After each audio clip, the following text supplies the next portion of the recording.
The Majority Report with Sam Cedar. The destiny of America is always safer in the hands of the people than in the conference rooms of any elite. Sam Cedar. They are unanimous in their hate for me, and I welcome their hatred. We must guard against the acquisition of unwarranted influence, whether sought or unsought, by the military-industrial complex. The Majority Report with Sam Cedar.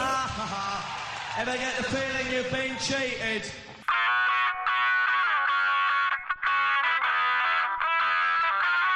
It is Friday, November 29th, 2019. My name is Sam Cedar. This is the 5-time award-winning Majority Report. We are broadcasting live to tape. Steps from the industrially ravaged Gowanus Canal in the heartland of America. Downtown Brooklyn, USA. Yes, ladies and gentlemen, on the program today, the Society of Black Alumni Presidential Professor and Professor of History at Johns Hopkins University, Martha S. Jones, and her book, Birthright Citizens, A History of Race and Rights in Antebellum America. Ladies and gentlemen, to celebrate Thanksgiving, I hope you had a happy one. We have taken today off, but had this great interview with Martha S. Jones. Regular listeners will know that I have I'm developing quite a thing for a Reconstruction. This is the period following the Civil War in this country. It's when the 13th, 14th, and 15th Amendments to the Constitution were passed. And in many respects, the America that we live in today, that era was really the founding era of the America that we live in today. And it was a time, it's a fascinating time. And we're going to try and do more on Reconstruction, just to break up the sheer horror of the era that we're living in. But it's also very instructive. Not to mention, that's when the one of the 3 impeachments that we've had in this country took place. Andrew Johnson was impeached. He was not convicted in the Senate. I think they missed it by 1 vote. We spoke to Alex Perrine about that the other day. The radical Republicans at the time, they started things like public school and many other inventions, as it were. It also was an era that led into a Supreme Court that was incredibly conservative, that allowed for suppression of voting rights, that created an era that basically shut the door to a lot of progressive changes in this country. So a fascinating era. And this is a fascinating look at the concept of birthright citizenship, which obviously is big in play and conservatives are going after. So it's an interesting talk, I think. I certainly enjoyed it. And we will be back live on Monday. Just a reminder, you can support this show by going to jointhemajorityreport.com. When you do, you get the show commercial free and you get extra content on every other day except for today. Today we're just doing this because, want to be there for you, but a lot of people don't, a lot of people out of their regular flow of things, but you can listen to this and listen to Wednesday's show. We will be back live on Monday. We've got more impeachment hearings next week, but not fact witnesses. So I don't know how much of that we will carry, at least live. We will probably cover it, after the fact. We've got debates coming up over the next month or so. Congress is going to return. There's a continuing resolution, and we may see a government shutdown. Unlikely, though, because the Democrats bungled this, as far as I'm concerned. But all this and more. So buckle up. The next 12 months are going to be nuts. And then perhaps maybe the months after that as well. Take a quick break. Be right back with Martha S. Jones on Birthright Citizens. We are back. Sam Seder on the Majority Report on the phone. It is a pleasure to welcome to the program Professor Martha S. Jones. She is the Society of Black Alumni Presidential Professor and Professor of History at the Johns Hopkins University and author of Birthright Citizens, A History of Race and Rights in Antebellum America. Welcome to the program, Martha. Thanks for having me. So I don't know if this constitutes a myth, but I think certainly my belief, let's put it that way, was that the idea of birthright citizenship almost like completely fully formed in post-Civil War era, the Reconstruction era, and as a function of the three amendments that were sort of the hallmark of the Reconstruction era. Your work basically outlines the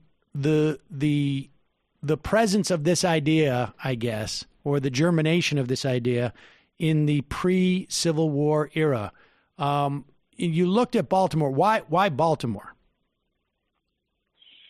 Before the Civil War, Baltimore is home to the largest community of free African Americans, former slaves, in the United States. It sits at a geographic and political crossroads. It is, by and large, a free city in a slaveholding state.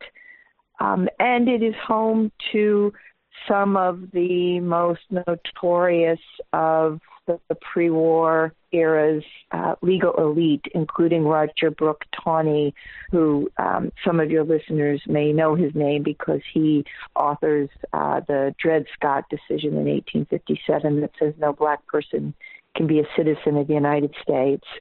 So all of those things come together to let us explore a story about the origins of this idea of birthright citizenship in a community that is actively struggling around whether they belong and by what terms they might belong in the United States as well as in Baltimore. And it's that tension of freed black slaves in a slave state that basically folks develop, I guess, responses to Dred Scott. So why don't we discuss maybe some of those responses? You look at some specific individuals and how their stories, I guess, tell the story of the development of birthright citizenship. George Horton. Tell us who George Horton was. Well, Horton stands in for a really important group of African American men who, after the war, after the Revolutionary War, are making their way as free people, are relegated to some of the most brutal and menial labor in many American cities, and sign up to be sailors as a way to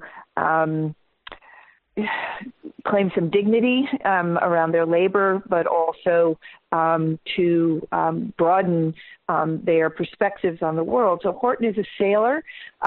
He disembarks, as sailors do, when his ship comes in to port, and walking on the streets of Washington, D.C., is accosted by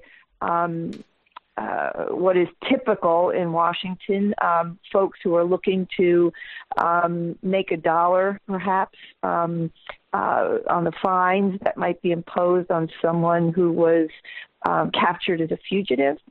And he ignites a debate both within the courts of Washington, but within the political newspapers of the period and in his home state of New York, because it turns out that while on the streets of Washington he's an unknown figure, in New York, in upstate New York, where he's from, he's a well-known individual. And by the time his story is done, he's threatened with sale as into servitude as a fugitive.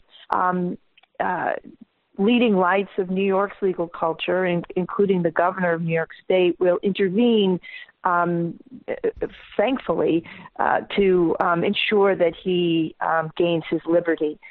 So he stands in for really an important community of men who are traveling by way of the Atlantic, traveling by way of rivers, by canals, and as they move through space are being accosted, accused, treated as non-citizens, and the puzzle for them is how to prove that they in fact are, and in fact they are people entitled to rights. And just place us. I mean, where is his story operative relative to Dred Scott? And the Dred Scott decision came down in 1857, and in many respects, well, I mean, I guess maybe the wheels are grinding towards war, anyways. But certainly grease those wheels. But where when we talk about Horton, like whose experience? I mean, he's representing sort of a broad swath of men's experience at that time. When would that have been, and how much would Dred Scott completely foreclose any sort of legal nooks and crannies or toeholds that had been developed, or would that still sort of dance around Dred Scott? It's a great question, because men like Horton are active both in terms of their daily lives, but also in courthouses and in legislatures well before Dred Scott, pushing on this point of view, this claim that they are citizens of the United States. And it turns out that Dred Scott, though it's the case that we remember because it is notorious for its brutal language, that Dred Scott is a pretty late volley. By the time we get to 1857, African Americans, free African Americans, have been claiming to be citizens of the United States for many decades, at least going back to the 18 teens. And so Justice Taney, who decides Dred Scott, is in essence trying to shut down that debate, right? Trying to shut down that movement, trying to settle the question. And it's an important point you raised. Does Dred Scott then thwart all that? And it turns out when we look closely at what happens after Dred Scott, the answer is no. That in fact, by the time we get to 1857, the debate around black citizenship is complex enough, it is sophisticated enough, it is controversial enough that African Americans can find judges, can find state lawmakers who will affirm them as citizens of the United States, even in the face of Dred Scott. So while Justice Taney's language in Dred Scott is devastating, and yes, it turns up the stakes, if you will, for African Americans with respect to the question of citizenship and ultimately the stakes in the Civil War. All of that is true. But my interest was really in closer to the ground, the experience of everyday life. And did Dred Scott change everyday life for former slaves? And with some exceptions, the best answer we have is no, it didn't. Okay, so so when you say, you described sort of the pursuit of citizenship by the time we get to Dred Scott as more complicated and more sort of, I guess, developed. I mean, when we use those type of adjectives, are we basically just talking about there have been, I don't know, tens or hundreds of little battles or questions that, or maybe thousands across the country, as it were, at that time, where individuals will make this decision or will make a decision that has implications, because there's no real holding right? There's no grand edict as to who's a citizen before Dred Scott. And then I should say also, it sort of feels like that part of the Dred Scott decision seems to be more reasoning as opposed to, I mean, because the Dred Scott was not specifically a case about our black people. Are they eligible to be American citizens? It was more sort of the reasoning as to why a black person could be brought back from one state to another. I mean, it was sort of like a weird assault on states' rights, I guess, on some level, or not. I don't know. It depends on which perspective. But I mean, so when you talk about the sort of the law being mature and complicated at that point, it's because in each little locality, some decision is being made that maybe not explicitly about citizenship indicates citizenship in some way.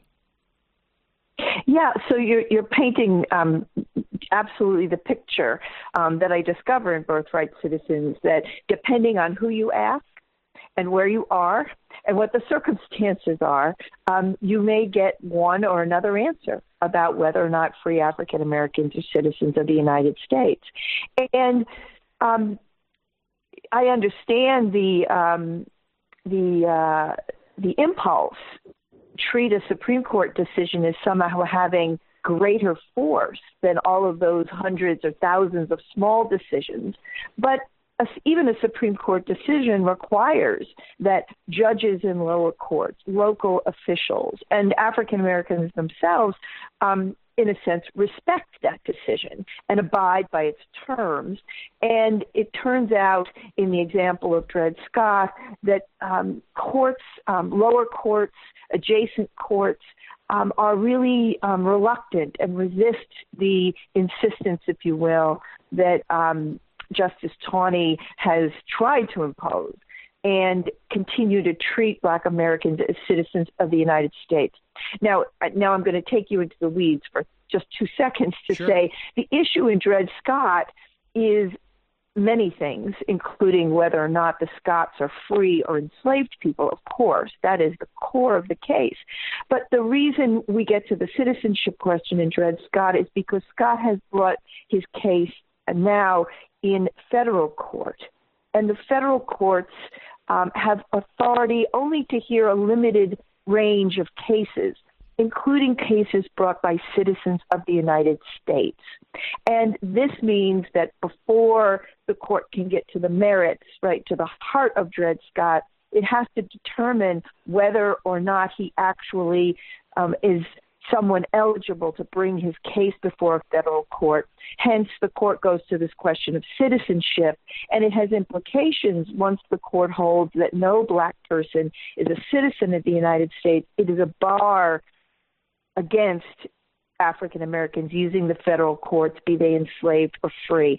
So that's how we get there, is because Scott has tried to use the federal courts, which are only open to citizens of the United States, and the court concludes that he's not a citizen, and hence his case should be dismissed. So that was just a case of standing, and the court found he had no standing, at least, or there was no jurisdiction in the context of federal courts. Yeah, and then Justice Taney, Justice Taney overreaches, right, and then goes to the next question, and that's how we get to then the conclusion that no Black person can be a citizen of the United States, and that Scott himself is a slave. So, and I don't want to get too caught up on this, but when we talk about lower courts being somewhat reluctant to read this decision as being binding in that specific way, how much of geography played into which courts would and would not? And when we say those lower courts, are we talking in the federal system? Are we talking in the state system? And I'm just curious as to how that was dispersed and to what extent that was something that may have, fueled ultimately the war. Sure. So both state courts and federal courts, lower federal courts, are charged oftentimes with determining who is a citizen of the United States, and those kinds of cases continue after Dred Scott. And in my research, the only state I could find in which a lower federal court upheld the reasoning in Dred Scott on the question of black citizenship, the only case I could find was one case in the state of Mississippi. And there, the court had flip-flopped. Originally, it had rejected the logic of Dred Scott and then comes back to adopt it. But it turns out, as best I can determine, to be the exception rather than the rule, that when we look across the whole of the U.S., both in state courts, such as Maryland, the state I study, or federal courts in the Midwest, those courts will distinguish the circumstances of the black people who come before them from the case of Dred Scott and permit African Americans to use the federal courts as citizens, if you will, despite Dred Scott. So this is this is basically the landscape and the sort of the origins of birthright citizenship prior to the war, and then much of this is basically ultimately will be rolled into the 15th Amendment in Reconstruction. Where were the other sources? I mean, we have these isolated cases, and you write about other men who bring up other sort of, I guess, issues or, reveal other perspectives. Where else was the idea of birthright citizenship growing? And were there any sort of like competing notions of citizenship? It's a great question. So African Americans are using a forum that come to be called the Colored Conventions. This is a shadow convention movement that parallels political parties and state legislatures. And so we look, for example, at the ways in which Black Americans are working through this idea, developing it, debating it, and they do so in the context of this Colored Convention movement. We can look at state constitutional conventions. Maryland is my example, and in 1850-51, Maryland lawmakers rewrite their constitution, and they debate this question. We can look at the floor of Congress, where as early as 1821, when Congress is contemplating admitting Missouri as a new state, a question arises with respect to how Missouri should regard Black Americans who might want to enter into the new state, and Congress debates whether or not Black people are entitled to the privileges and immunities of the equality of citizenship that would entitle them to enter Missouri. So part of the work in Birthright Citizens is to piece together all of these varied places in which the question of citizenship is being debated. Now, the thing I would say is that part of what African Americans do very early on is they read closely the Constitution of 1787, the original Constitution, to see if there isn't language there isn't a suggestion there about who they might be. And they fix on what for a long time was a rather ignored clause in the Constitution, one that requires the president to be a natural-born citizen of the United States. And they say two things, right? First is, well, if the president is a natural-born citizen, there must be such a category, right? And the Constitution acknowledges it. And secondly, there's no color line in this Constitution. And so if the president is a natural-born citizen, why aren't we also? And this really is the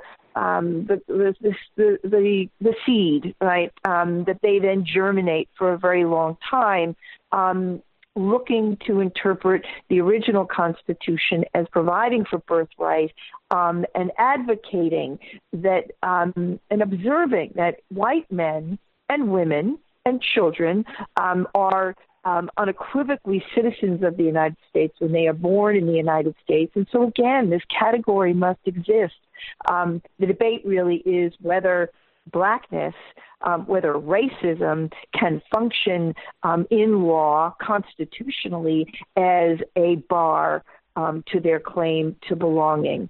By the time we get to the Civil War era, all of this is very quickly up for debate.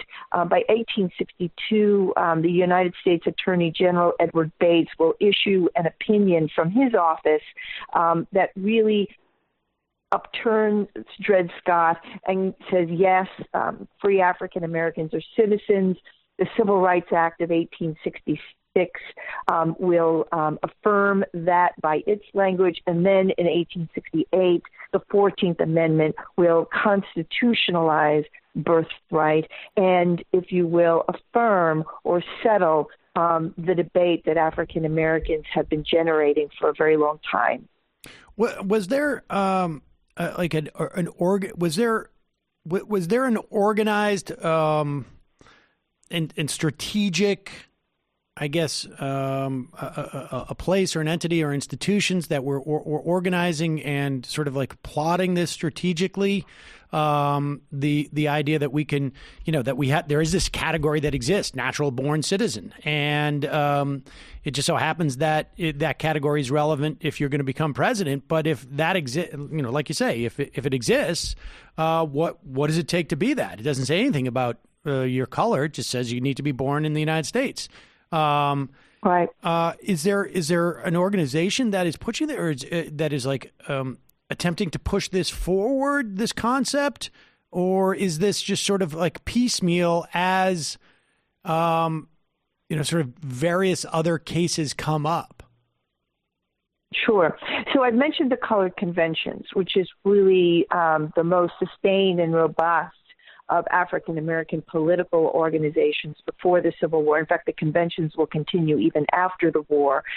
So there is a place where Black Americans are debating this question alongside anti-slavery, alongside education and labor, and all of the issues of the day. In addition to that, we have, for example, in Baltimore, an organization late in the 1820s called the Legal Rights Association. And these are local Black activists who band together, and their purpose is indeed to try and build a case that they are citizens of the United States. They will appeal to and, in fact, try and hire some of the best-known legal thinkers on citizenship from the period, trying to amassed evidence and opinions that support their position. And abolitionists are important allies in this struggle. I write about a man named William Bates, who in the 1830s will publish a treatise called The Rights of Colored Men. And Yates will spend many, many pages and years of his life pulling together these arguments, publishing them in treatise form, and circulating them so that they can be used in those many individual instances, but also so that they can inform all sorts of deliberative bodies like courts and legislatures and constitutional conventions.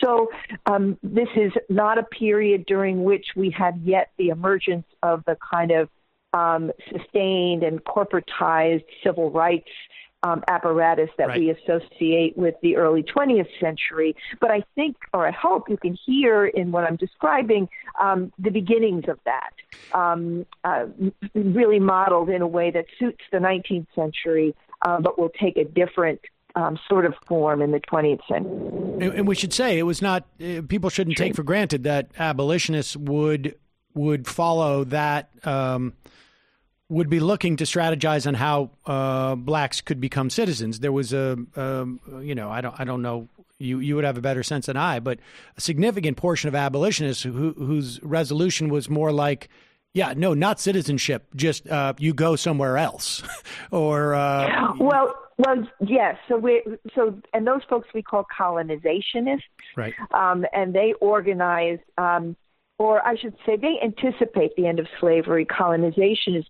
do, but they also look forward, if you will, to maintaining the United States as a white man's country. And so colonization is raise funds and organize, outfit ships, establish the colony of Liberia in West Africa, to fulfill a vision in which once slavery ends, former slaves will be removed from the United States and relocated to West Africa.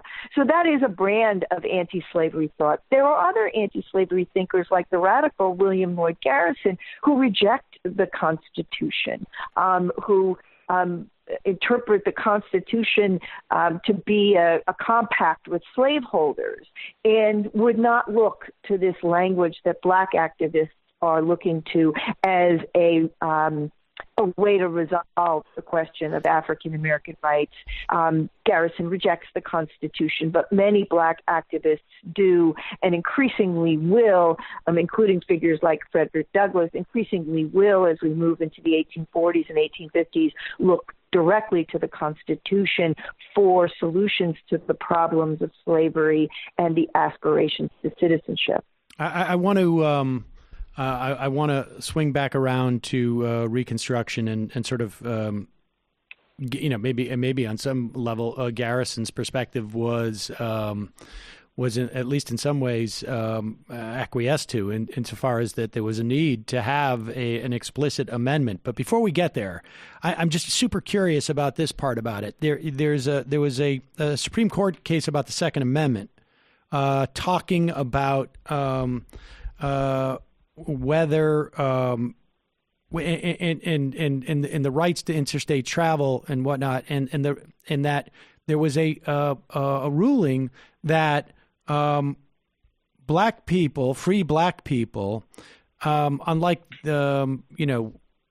white people, would have to apply for documents, both I think in the context of the Second Amendment and I think maybe also for interstate travel. But I'm most interested in the Second Amendment because I wonder if there is like some fodder there for people today who are looking for some argument about requirements regarding, gun ownership, if they couldn't look to that. I mean, obviously we wouldn't want to base it on the fact that some people were Black and some people were white, but if the idea that this right could be abridged in some fashion, it would be interesting. Am I barking up a wrong tree? And if so, we can go and move to the other trees.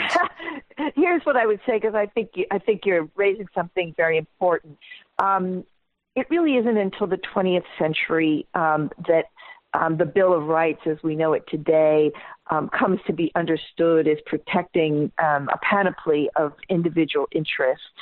So while there is a Second Amendment in the Constitution before the Civil War, it doesn't have a jurisprudence that's developed around it. And so people aren't reaching for the Second Amendment when they are looking to keep firearms or be licensed to have firearms. But state governments and localities are indeed regulating the ownership and the use of firearms before the Civil War.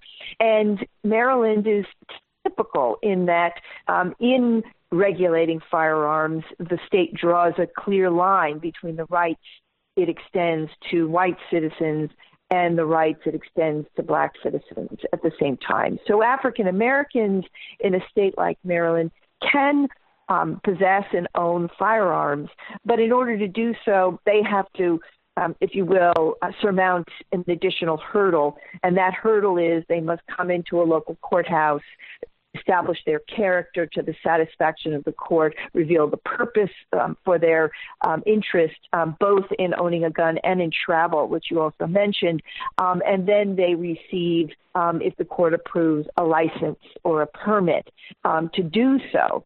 But even absent the Second Amendment, before the Civil War, there's a question that the possession of a firearm in a city like Baltimore, the capacity to carry a firearm openly in a city like Baltimore, is one sign of one's political standing in the community.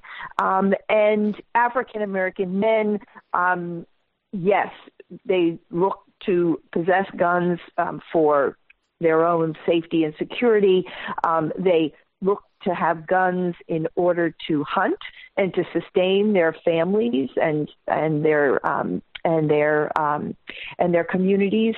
And at the same time, we know that this capacity to carry a gun in the 1850s has a symbolic value. It is a sign that one is a full or a fuller member of a body politic in a city like Baltimore before the Civil War, where guns are instruments of political culture and literal weapons of either getting out the vote or suppressing the vote in a decade like the 1850s. And so there's deep meaning associated with guns, even as they don't yet rise to the level of a constitutional right in this period. That will really be a question for the 20th century. So so ultimately, when we look at the I guess it's the 15th Amendment excuse me, for the 14th Amendment. Yes. I mean, we're just looking at a culmination of work that happened prior to the war in many respects, right? I mean, this is not like a new idea that we need to develop at this point. When we look, and the idea of birthright citizenship has obviously come up more recently. Yes. Give me your sense of what was there alternate versions, I guess, of like the 14th or the 13th Amendment that could have been drawn up that would, I don't know, make it more, I mean, less susceptible, and maybe it's not really susceptible to attacks, but we're seeing them attack the idea of it. Was there an alternate version? That's a great question. I think where we are now, and I certainly am not an insider at the White House to be certain what the thinking is there. But if I'm correct, what's going on right now is that there is a push to rethink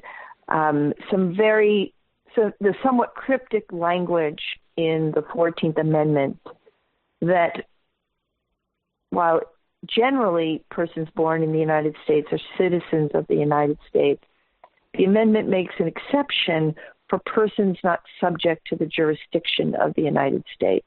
And even when I say those words, you understand, right, how murky a question that might be. Now, we know what Congress intended, but we also know that today there are figures in Washington who would like to revisit that clause and to use it to say that the children of undocumented immigrants are not subject to the jurisdiction of the United States and hence are not entitled to claim birthright citizenship. And so were we to turn back the hands of time, we might have asked Congress to be more explicit about who it was referring to and what it was referring to when it inserted this cryptic clause, such that it would not be subject to reinterpretation, and in my view, misinterpretation in the 21st century. It's almost like 100. So yes, it's almost 180 degrees misinterpreted. Like, I mean, it seems to me that the actual reading it is. of subject to the jurisdiction thereof of the United States expands on the notion of people who are born in the United States. So in other words, if the United States controls some territory that is not officially the United States, that you are actually eligible for birthright citizenship because it turns out you're not. It turns out you're not. And that's important to say, that people who are born in United States territories are citizens subject to the terms of Congress, not the terms of the 14th Amendment. And so some people are birthright citizens by virtue of an act of Congress, right? It's a legal fiction, even if they are born outside of the United States. But people who live, for example, today are born in American Samoa are not birthright citizens. They are U.S. nationals, and they have rights that flow from that status, but they are not. They are deemed by Congress to be not born in the United States, and that's where things are turning with respect to this clause in the 14th Amendment. The sub-question is who has the right or the power or the authority to interpret that cryptic clause. The president has told us of late that he thinks he does, and he's going to do that by way of an executive order. Others make the argument that it is Congress that has the right to interpret that provision in the 14th Amendment. And still others argue that only the federal courts, ultimately the U.S. Supreme Court, has the authority. And we have not tested that question directly in our history. And that is where I think we are. It is a moment of profound uncertainty for people whose citizenship is being drawn into question because this question, I think, ultimately will be in the hands of the U.S. Supreme Court should it be formally posed. And I don't think we know what this U.S. Supreme Court would decide. You are correct. It would be a profound and radical departure from everything we've ever known or believed or practiced when it comes to birthright. If one is born in California, one is a citizen of the United States, for example. That is the example of Kamala Harris. But I think we don't know yet what this U.S. Supreme Court might do with this question. And for me, then, that requires us to exercise just a bit of caution when drawing conclusions, because as we know, there are people, our families, our friends, our neighbors, our coworkers' lives are on the front line, and we don't think can offer an ironclad assurance that we know how the Supreme Court will interpret that clause in the 14th Amendment. Well, it's even as we think we know how they should. Right. It's a fascinating question. I mean, if they want to open up that door, one wonders what's the limiting principle, right? Like, I mean, because if your own birth does not guarantee you citizenship in the United States, well, then why should your parents' birth in the United States guarantee you citizenship, and so on and so on? I mean, if you theoretically, there's nothing in there to indicate if you determine that your birth is not a function of your citizenship. Well, at one point we all came over here with the parents of immigrants, and why should what's the limiting principle? But I guess you're right. I mean, which is to say, we live in a time where the box, the rules, right, our norms about citizenship are being scrutinized and questioned very deliberately. And I would say we are already there, that you don't need to dig deep into the news coverage of the day in order to discover that a U.S. citizen, a birthright citizen, has been detained somewhere in the United States. That person's documents have been drawn into question. That person has been held against their will and against their rights until days pass, weeks pass, and their citizenship status is affirmed. That is already happening here in 2019. And my sense is that we are in an era in which the vulnerable, the exceptional folks whose citizenship has always been fragile because of racism are on the front lines of this. And I think you're not wrong to suggest that you don't know where it ends, because to undo birthright is to open the door to a political and legal regime in which perhaps anyone who is a member of a despised community, and I use that term qualifiedly, right, but you take my point, anybody, be you the child of a Communist Party member or a Muslim immigrant or a Mexican immigrant, there are many, many communities of unpopular people in this country and despised communities in any given political moment. And I think we are already in an era when that kind of thinking is distorting and remaking the principle of birthright. And it won't come immediately, right? The reckoning won't come immediately for middle-class white Americans born in the United States. That's not likely, but I think we're all on notice that this political era, this administration is committed to challenging our fundamental values when it comes to citizenship, including the principle of birthright. And where that ends, I don't think, in fact, we know. The book is Birthright Citizens, A History of Race and Rights in Antebellum America. Professor Martha S. Jones, thank you so much for your time today. I really appreciate it. We're going to put a link to your book at majorityreportradio.com, and we will put it in the podcast and YouTube descriptions. Thanks again. Thanks so much.